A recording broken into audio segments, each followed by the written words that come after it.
Muy buenas tardes a todas, a todos. Seguimos explorando nuestra biblioteca del pensamiento emancipador. Domingo, total normalidad. Ana Schumann les saluda. Homero Bonafert, muy buenas tardes, ¿cómo te va? Hola Hola. Anita, ¿cómo andás? Hola a todos. Acá tenemos una invitada de lujo, que nos estamos dando estos placeres domingo a domingo, que ya se está haciendo costumbre. Bueno, venimos dialogando en torno a nuestra biblioteca del pensamiento emancipador. Estamos impulsando estos diálogos para una cultura de la integración. Hay un espacio en Ediciones ICUS que dice algo así que si conocernos ya es empezar a vencer, a unar juntas nuestras voces, irradiándolas universalmente, terminará por liberarnos. Le damos la bienvenida a la editora de la colección Nuestra América, doctora Diana Braceras. Muy buenas tardes, bienvenida a Total Normalidad. Hola, muchas gracias, encantada de estar con ustedes. Encantada, encantada y encantado y encantades de tenerte acá con nosotros. Bueno, sos psicóloga, sos psicoanalista, sos doctora, tenés un recorrido bastante grande, pero sobre todo también sos miembro de la Asociación de Filosofía Latinoamericana y hay algo ahí en la organización de la Biosférica, que también hay como para charlar, que están en Córdoba, que tienen mucho para contar. Lo que te queremos invitar a disparar esta charla, este diálogo para una cultura de integración, primero preguntarte en el ejercicio profesional de tu desarrollo cotidiano, en tu militancia, en tu activismo y en lo que haces en el día a día, cómo nace esta relación con la escritura, cómo nace estas ganas de escribir y de expresarte desde este medio, y a partir de ahí, ¿dónde estás? ¿Cómo estás mirando el mundo? ¿Qué tenés para contarnos? Y bueno, ya darle curso a esta conversación que este domingo nos toca, tenemos el privilegio de contar con vos. Bueno, no sé si es muy autobiográfico el tema, pero yo escribo desde que aprendí a escribir. Escribo lo que pienso, lo que me está pareciendo el mundo. Y como siempre me dediqué a algunas tareas bastante difíciles, entre ellas la crianza de 5 niños, eh, a partir de los trabajos y a partir de la experiencia existencial, digamos, siempre me acompañé con la escritura, me pareció un gran método para poder pensar, porque uno, aunque parezca que piensa solo, siempre está pensando con otros. Y como además de escribir siempre fui muy lectora, me acompañaba de autores o de ideas de otros, y iba tratando de procesar lo que a mí me iba pasando en la vida y en los trabajos y en los estudios. Entonces siempre a lo largo de los distintos trabajos, bueno, a esta altura de la vida fueron muchos, no me dediqué a una sola cosa, pero en general, digamos, fueron 3 ramas bien diferenciadas, y a la vez que se juntan en algún punto, que ha sido el trabajo como psicóloga, como psicoanalista, a la vez que la exploración de las culturas originarias y, por ende, la ecología política, digamos, porque, bueno, ahora salió un libro que justamente ha puesto ese nombre que yo siempre aludo, que toda ecología es política. Justo el siglo XXI nombró así un libro que sacó últimamente de una persona que también editó mucho en Sicut, Gabriela Merlinski, y le puso ese nombre justamente, que me parece ya toda una definición. Y en ese Diana, sentido, esas 3 cosas, digamos, de las 3 cuestiones, tengo bastante escrito. wow. Hablando ahí de psicoanálisis y de la cultura originaria y esta idea de cómo nombró el libro, hay algo ahí de que para nosotros el que nomina domina, y hay un planteo tuyo en torno al eliminar las lenguas autóctonas, esta embestida que hace Sarmiento y la cuestión de la potencia colonizadora. ¿Qué relación hay entre esa anulación de la palabra, de la voz, de la manera que tenemos quizás los pueblos originarios no lo podemos plantear nosotros, por eso estamos buscando estos diálogos con tanta claridad, pero ¿qué relación hay ahí entre cortar esas lenguas, la relación de la colección Nuestra América y los desafíos que vos ves, mismo desde por ahí el libro La Pacha es el otro, que es el título que forma parte de nuestra colección Total Normalidad, SICUS, como para empezar problematizar lo que parece normal, ¿no? Ahí donde se ejerce el poder y no lo vemos, como qué relación nos podés dar ahí para poder meternos también de lleno a la colección de Nuestra América. Bueno, justamente es uno de los pilares de la integración, integrarnos, integrar nuestra historia, integrar nuestras lenguas, integrar nuestros modelos civilizatorios, ¿no? Esa es una tarea de todos nosotros, los que habitamos y vivimos lo que el mundo central ha denominado las periferias, porque el primer acto de esa división del mundo entre una parte central y las periferias es justamente amputar las historias, la política, las lenguas y las maneras de relacionarse y de ver al mundo de todas las demás culturas. Con lo cual, esto de la cultura de la integración empieza por eso, en la tarea esta infinita de este proceso que estamos recorriendo, que es la del desmontaje de todos los dispositivos de dominación que ha articulado el mundo moderno particularmente sobre todas nuestras culturas. Estamos descubriendo América nosotros, ¿no? Antes realmente aparecía como un descubrimiento geográfico y en realidad nunca lo fue, dado que existían mapas 2000 años antes de Colón, donde estaba este continente. No lo digo simplemente como un descubrimiento mío, sino que hay libros publicados, por ejemplo el libro de Ibarra Grasso, se titula así, un librito de Ibarra Grasso se titula Mapas de América 2000 años antes de su descubrimiento. Por ejemplo. Registros comerciales entre diferentes tribus o pueblos en el norte, en diferentes lugares, con América y del otro lado del charco, los nórdicos y demás. O sea que las claro, era una compañía comercial, digamos, que se estableció en las costas de Norteamérica, que era de una familia Merique. Entonces es una de las posibilidades de dónde vino el nombre de América, es de esta compañía comercial que se estableció en la parte norte del continente muchos siglos antes, muchos siglos antes.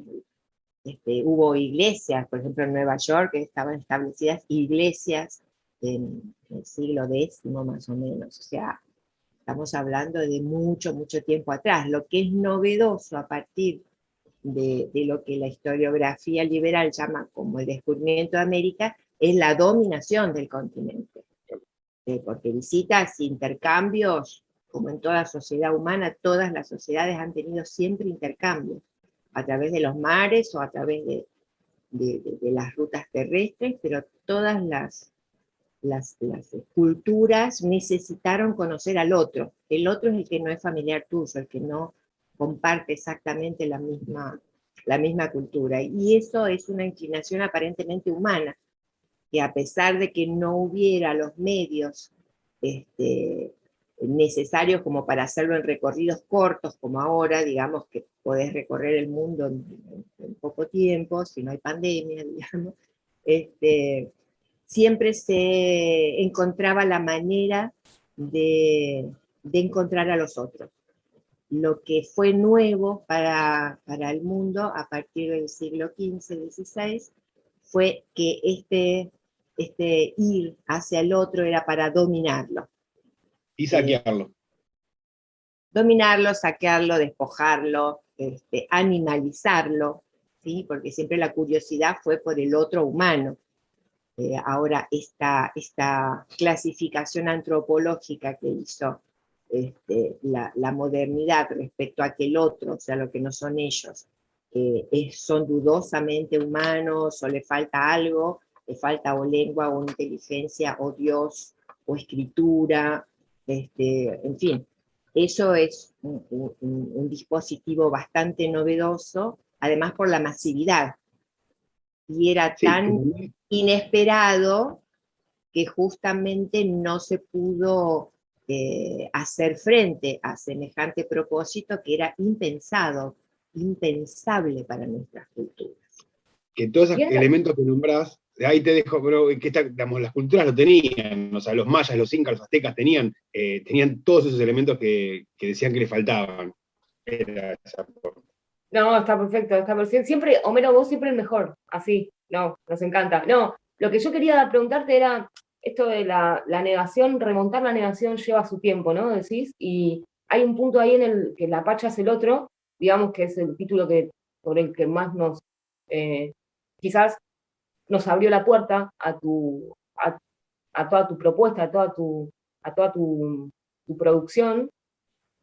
¿Qué encontraste ahí, no? ¿Qué pasó con Diana antes y después de escribir La Pacha es el otro, no? Porque vos nos decís La Pacha es el otro en un contexto histórico en el que la patria es el otro, fue era un eslogan nuestro que nos unió y que nos generó toda una mística a la militancia de los últimos 10, 15 años, ¿no? Entonces, ¿qué pasó con Diana antes y después de La Pacha es el otro? ¿Cómo fue ese proceso? Claro, lo que pasa es que La Pacha es el otro es una recopilación de artículos que fui escribiendo a lo largo de 15 años más o menos, que Sí, justamente lo publiqué en SICUS a partir de 2016, pero el nombre era anterior, porque era uno de los capítulos justamente que basaba en un artículo que había escrito mucho antes, era La Pacha es el otro, que lo había presentado en un congreso, si no me equivoco, en un congreso de salud mental, en relación a que muchos autores, empezando por Monteagudo en 1809, dijo que todos teníamos una enfermedad mental que tenía que ver con el colonialismo, y que consistía en mirarnos con los ojos del opresor. Eso lo dijo el joven Monteagudo, en lo que ahora es Sucre, en la revolución de 1809, que fue exactamente un año antes de que explotara en Buenos Aires, el mayo de 1810. Pero como siempre hay colonialismo interno, nuestra revolución aparece como el primer grito de libertad en 1810, porque fue en el puerto de Buenos Aires. En realidad, un año antes, o sea, en mayo de 1809, eso empezó en Bolivia, que es parte importantísimo y ancestral de nuestras raíces. Bolivia se dividió de Argentina muy tardíamente, fue dividida, digamos, como tantos otros países latinoamericanos.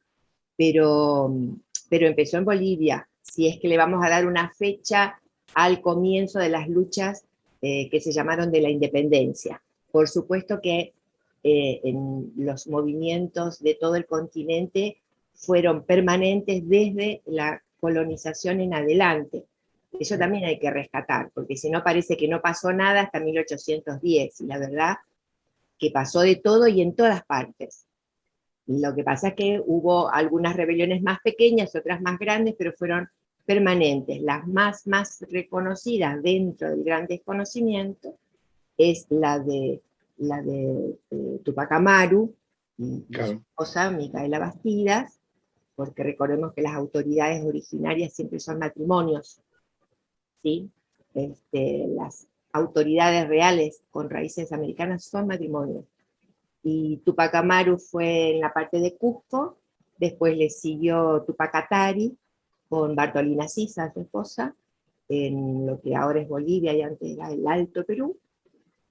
Bueno, saquen ustedes las conclusiones que otros matrimonios encuentran como autoridades. El otro día estaba leyendo la sentencia a muerte que le hicieron a Tupac Amaru II, y en esa sentencia, digamos, le dicen, vas a ver cómo matamos a tu esposa, a tus hijos, a diferentes personajes, y después de que veas todo eso, te vamos a atar 4 caballos, te vamos a que los caballos vayan para diferentes lugares, digamos, desde una crueldad. Yo, digamos, lo leía y me costó muchísimo leerlo. Esto, digamos, una intro que no tiene nada que ver con lo que te voy a preguntar ahora, que lo venía pensando, esta cuestión de pensarnos desde nosotros mismos, ¿no? Veníamos hablando con Ani, y de hecho hemos analizado bastante la obra de Kusch y demás, esta cuestión de empezar a tener y a a revisar y a empezar a mirar fuertemente a nuestros propios autores, que analicen y miren a América, a la Argentina, a lo que nos pasa desde un pensamiento americano.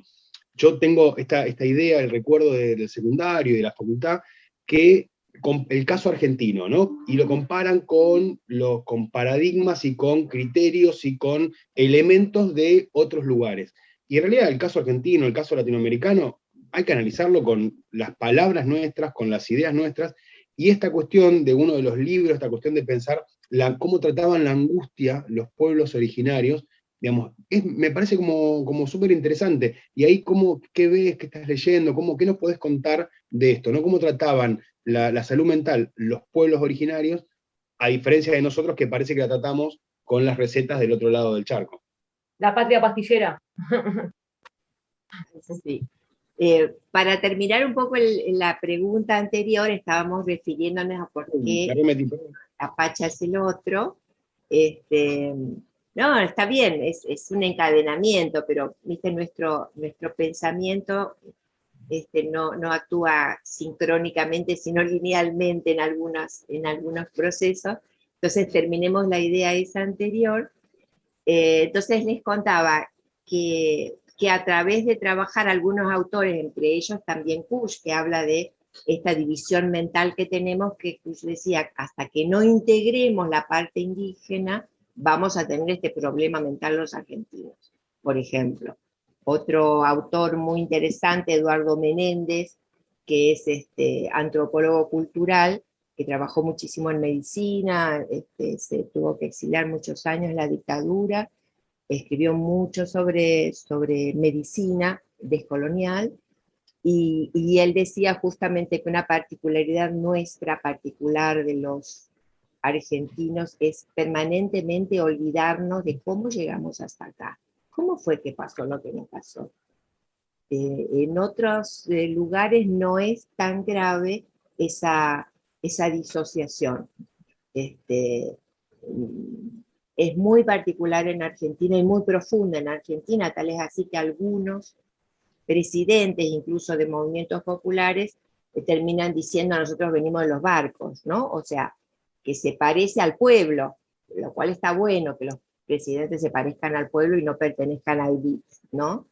Pero sin embargo no está bueno reconocer como una verdad aquello que el sentido común ha instalado, que es el borramiento de las raíces indígenas. Bueno, explorando esos temas, usé este título en dos sentidos. La Pacha es el otro, en el sentido de que si nos miramos desde Europa, como se suele hacer, ese otro extraño, exótico, poco racional, somos nosotros. ¿Cómo llamarnos nosotros sin el nombre del enemigo?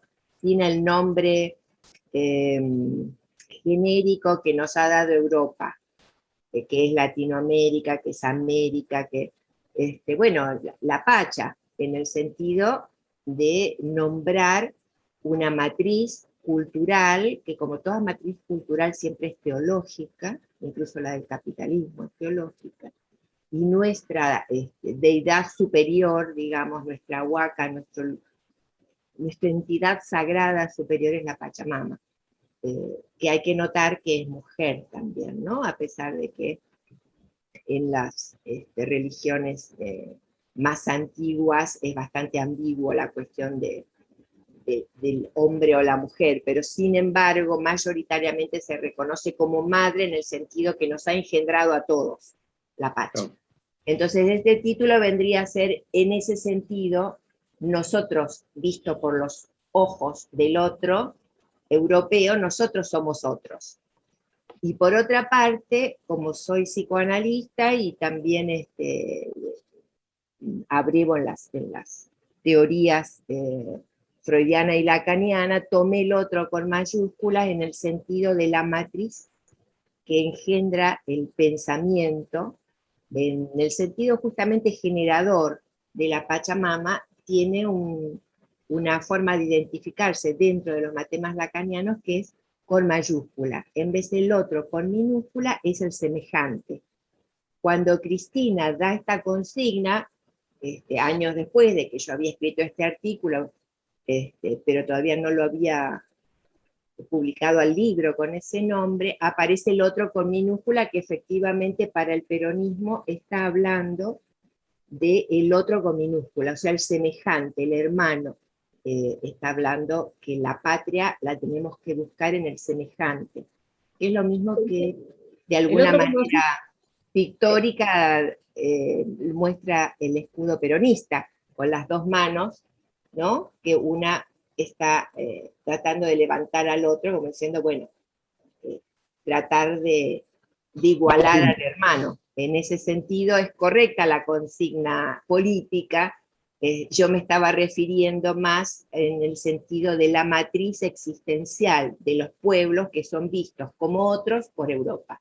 Es decir, bueno, ahí lo que te decía esto de que remontar la negación toma tiempo, y para nosotros la patria es el otro terminó siendo como algo que se puso ahí medio como una parte de esto del principio de la lectura o del principio del movimiento, del punto de partida desde donde se moviliza al militante. Entonces ahí, esta idea que nos dejás, que placer del texto, ¿no? Como salimos como viendo el mundo desde un lugar distinto, el otro con mayúscula vendría a ser el extraño, que está del otro lado de la cultura, digamos, una cultura distinta, y el otro con minúscula vendría siendo el hermano, la hermana, que con el cotidiano hace que seamos la propia comunidad. Eso sí nos queda claro, ¿no? Sí. Las dos cosas, el otro con mayúscula implica esas dos cuestiones. Que sea con mayúscula o con minúscula tiene sentido dentro de los matemas lacanianos, por ahí no vale la pena ponerse a profundizar. El otro es un matema lacaniano que alude a este preexistente, que es la lengua, que es la cultura donde uno ha nacido, que son las formas de convivencia, que ya existen cuando uno llega al mundo. Entonces, ese otro a nosotros nos formatea. En ese sentido está usado por Lacan. A ese sentido, que a nosotros los que nos formatea, yo estoy diciendo, es la Pacha, o también es la Pacha, en este caso de los argentinos, que tenemos tanta inmigración europea y asiática y africana. Y lo uso en ese otro sentido también, que es los que nos ven desde los ojos europeos, nos vieron primero como otro extraño, pero ahí es otro sentido del otro. Son tres cuestiones distintas, pero a la vez que conjugan en la idea de reconocer nuestra matriz, y a la vez la consigna política no está hablando de esto, está hablando más bien de la semejanza y del otro como hermano, y no como un enemigo. Eso creo que la consigna política trata de pacificar las relaciones con el semejante, que están tan trabajadas por el odio y la persecución, la persecuta, digamos, que ha instalado el liberalismo, donde el otro, el vecino, cualquiera puede ser tu enemigo. Entonces tenés que cuidarte de él, no hacer cosas juntas, no interesarte por sus problemas. ¿Qué te importa si se muere de hambre? ¿No? No hay comunidad. La consigna política fue muy fuerte porque revierte esa idea y te saca de una abstracción de la patria como un símbolo inalcanzable, a decir, che, la patria está también en este hermano que se está muriendo de hambre. Fíjate. Bueno, venimos de los barcos, pero también bajamos de los Andes, ¿no? Entonces hay algo ahí que empezar a mirarnos desde una mirada nativa, ¿no? Que le estamos planteando. Ahí, Homer, te abro el juego, lo que vos quieras. No, era esta cuestión que me había quedado ahí de hace un ratito, de un poco también ya lo estoy respondiendo, pero como la importancia de empezar a mirarnos con los términos y los parámetros nuestros, y empezar a romper con esa cuestión de que solamente nos entendemos a partir de Aristóteles, de Platón o de Foucault o todo el otro lado del charco, y se invisibilizan en nuestra formación académica y en los libros y en todo lo nativo, ¿no? Lo propio. Digamos, y ahí esta cuestión, pensándolo en la angustia, cómo trataban los pueblos originarios las cuestiones de salud, cómo veían la salud, ahí como digamos, meternos un poquito como para que tengamos ganas de leer ese libro que está ahí en mi biblioteca, que en cualquier momento me lo devoro. Bueno, yo estoy tratando de transmitir algo que por ahí se nos pierde de vista desde acá, que cuando se substancializa mucho este tema de los pueblos originarios referidos a los indios, a determinados grupos étnicos, me parece que ahí nosotros perdemos, porque en realidad lo que ocurrió en el mundo, en el planeta, es el dominio al que nosotros estamos enfrentándonos, es bastante cercano en el tiempo. Son 4 o 5 siglos, en los que el mundo se dio vuelta, dicen los indios, ¿no? Un Pachacuti son más o menos 500 años. Es una medida del tiempo donde las civilizaciones antiguas, como el Aymara y la Quechua, dicen, bueno, cada 500 años hay un vuelco en el mundo. Bueno, el último vuelco que se había dado es lo que nosotros llamamos modernidad. Ahora, antes de ese gran vuelco, que comenzó con la Ilustración y después se concretizó con la conquista del mundo a partir de la península ibérica, y bueno, de toda esa gran península, que en realidad es Europa, ¿no? Es una gran península en el sentido de que ahora compone una especie de subcontinente, pero en realidad en términos geográficos es como la Argentina, cosa que cuesta darse cuenta, ¿no? La Unión Europea cabe en la República Argentina, o sea, el mundo ibérico, imagínense una especie de provincia de Buenos Aires.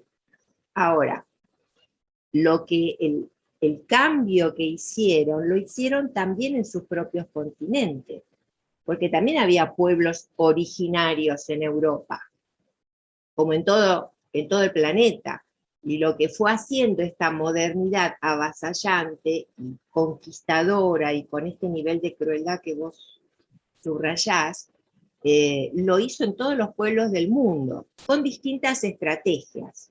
Esto de cortar las lenguas o de no permitir, por ejemplo, la diversidad de lenguas empezó en Francia.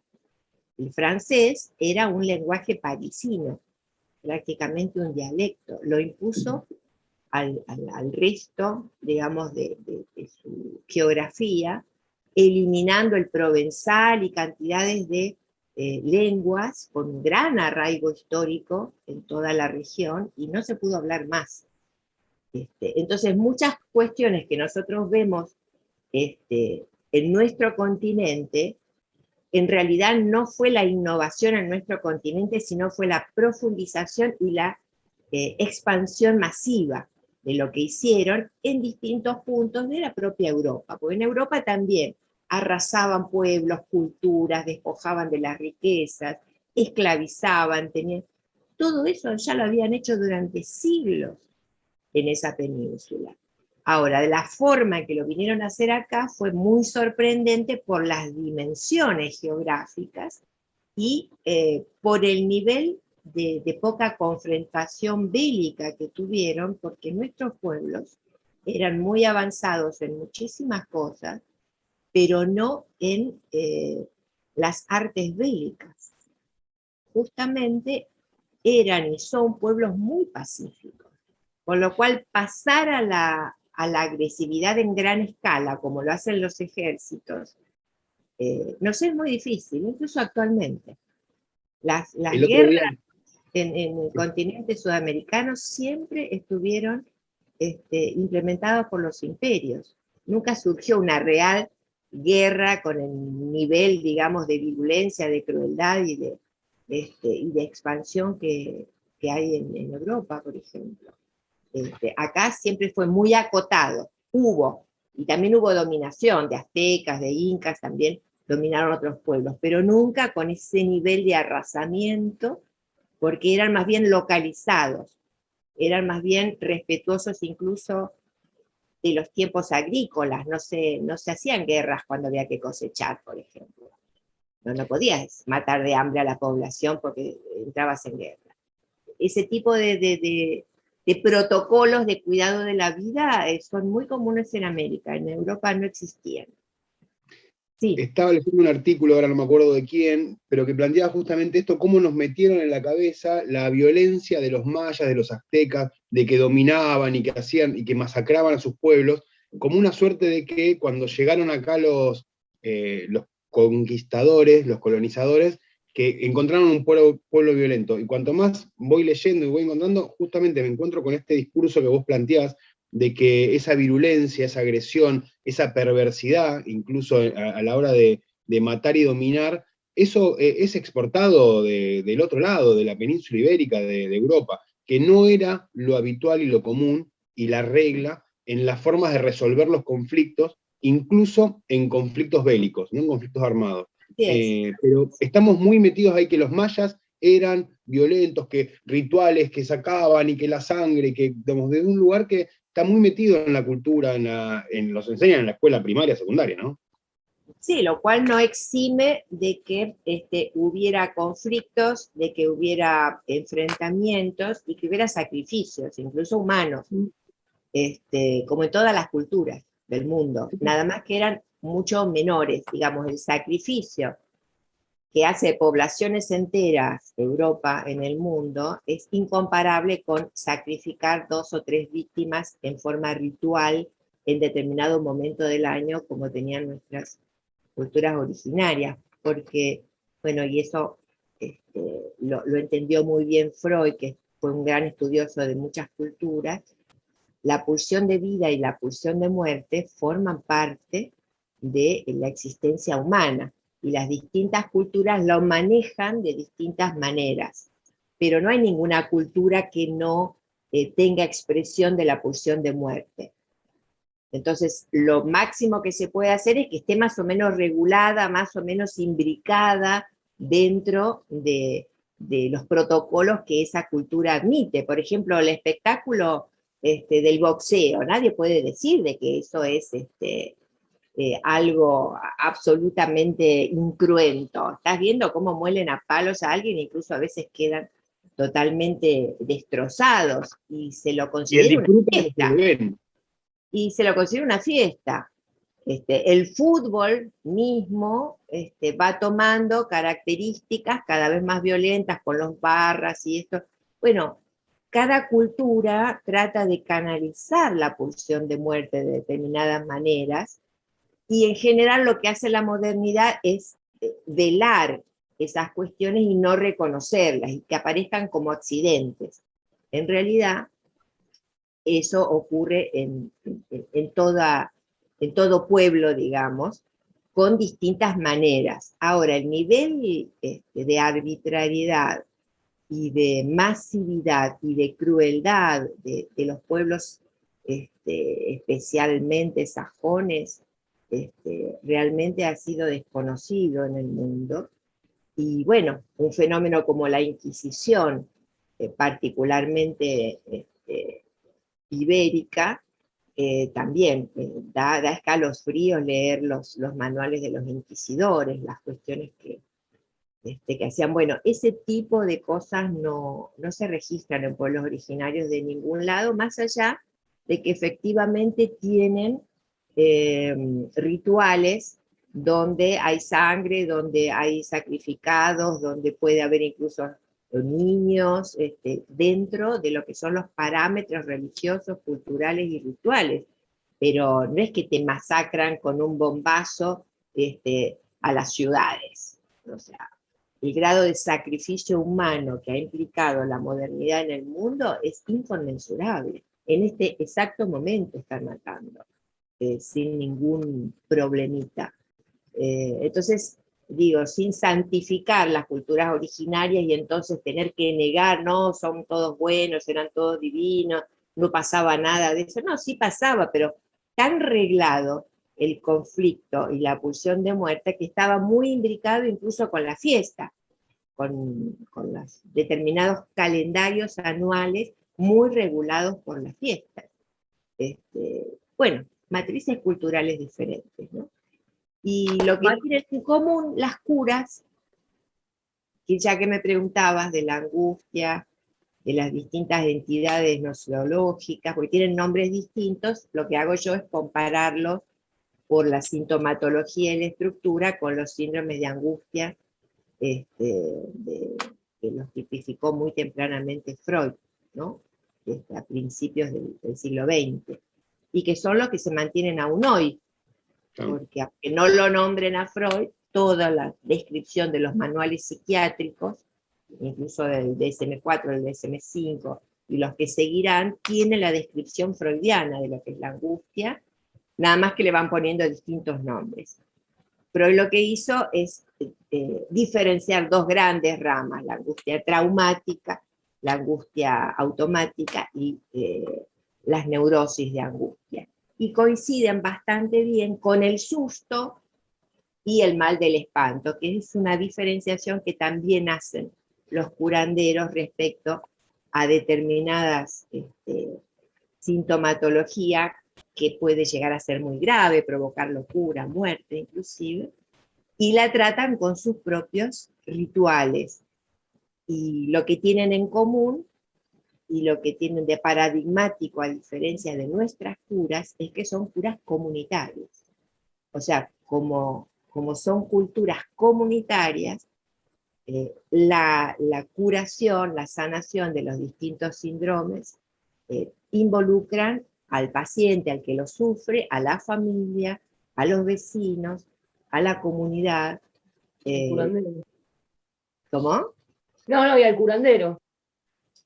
Claro, sí, el médico o el psicoanalista también está incluido en nuestras curas, ¿no es cierto? A través de la transferencia, Freud se da cuenta de cómo incide la relación con el analista, en este caso, en la configuración del cuadro, por eso las neurosis de transferencia. Pero en comunidad y con la comunidad. ¿Cómo? En comunidad y con la comunidad. Exactamente, porque justamente el resorte para volver a la vida comunitaria, que es de alguna manera, vos lo sabrás también, la persona que sufre determinado síndrome mental, lo que pasa es que queda aislado, ¿sí? Tiene dificultades para relacionarse con el otro y a la vez el otro lo empieza a segregar, con lo cual es muy de sentido común. Para volver a esa persona a que ocupe un lugar en el mundo, le tenés que restituir el mundo comunitario del cual está teniendo problemas para convivir. Por lo cual todos son partícipes de esta curación, y los ritos, que son las fórmulas para poder participar todos de la curación, fundamentalmente son los que estudio en ese libro La cura de la angustia, en la cosmovisión andina, que es el llamado al espíritu, porque se supone que lo que ha ocurrido es que ha perdido el espíritu, se ha evadido el espíritu del cuerpo, entonces hay que llamarlo a que vuelva a ocupar ese cuerpo y esas pertenencias. Y por otra parte la corpachada, que es un ritual de agradecimiento a la Pachamama, y de volver a relacionarse con este centro vital que es la tierra. En ese sentido son ritos que participa toda la comunidad y que restituye ese lugar comunitario, que es lo primero que se pierde en las afecciones, inclusive no tan graves, con lo que la psiquiatría llama depresión, que es una entidad bastante extraña que ha creado la psiquiatría para vender antidepresivos. También se constata de que lo que funciona como algo que realimenta el síntoma es el aislamiento. Con lo cual, los pueblos originarios es como que te baten la justa, te mandan justo al centro del tema, que es el aislamiento de la persona y la incapacidad momentánea o crónica de entretejer los vínculos con el otro. Bueno, si conocernos ya es comenzar a vencer, multiplicar juntas nuestras voces, terminará por liberarnos. les invitamos a que profundicen toda esta charla a La Pacha es el otro, la cura de la angustia, la cosmovisión andina, esta charla que veníamos teniendo. Les invitamos a que participen en la Biblioteca del Pensamiento Emancipador de Total Normalidad y SICUS, pero también, más allá de la Biblioteca de Total Normalidad, hay una cantidad de libros en el fondo editorial de SICUS que, nada, me parece que merece muchísimo la pena conocer. Nos queda pendiente hablar de las actividades biosféricas, así que te comprometemos a un nuevo encuentro y a seguir desandando este camino. Caminar con nuestro pasado a cuestas, ¿no? Hacia lo más sagrado de la potencia creadora, sería como, para nosotros ya es una manera de andar, de estar en el mundo, así que te agradecemos un montón y te esperamos para poder seguir profundizando todo esto.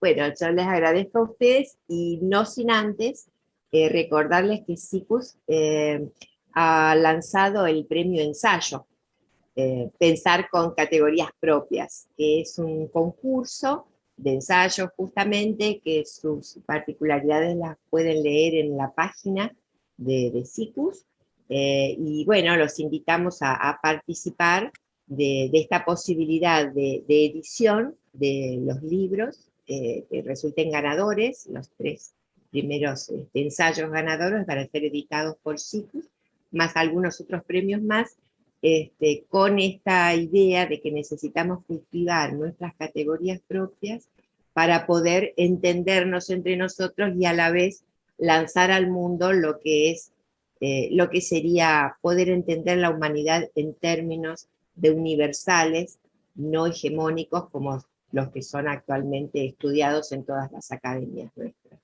¿Hay tiempo hasta marzo del 2022 para presentarse? Exactamente, sí. El premio esperamos darlo en Año Nuevo, o sea, para el 21 o 22 de junio del 2022. Bueno, seguimos celebrando los 30 años, ¿eh? ¿Sí? Tengo tiempo para terminar mi libro, ya voy por 20 hojas, me faltan un par más todavía, pero...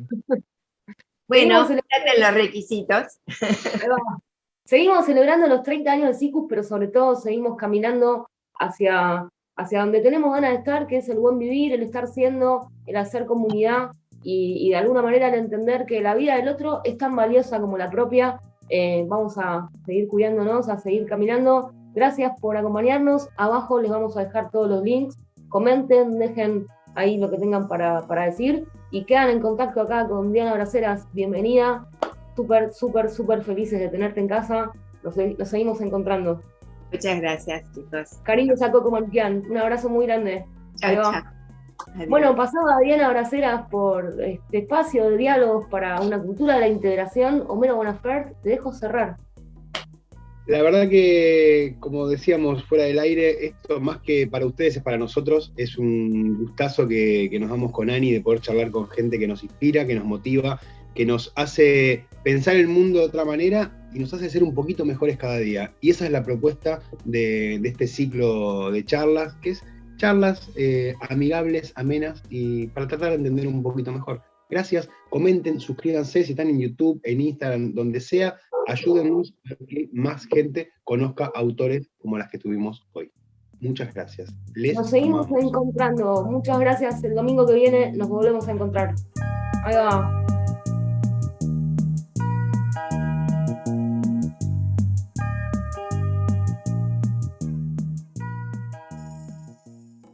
Ediciones SICUS. Libros para leer, sentir, pensar y actuar situados. sicus.org.ar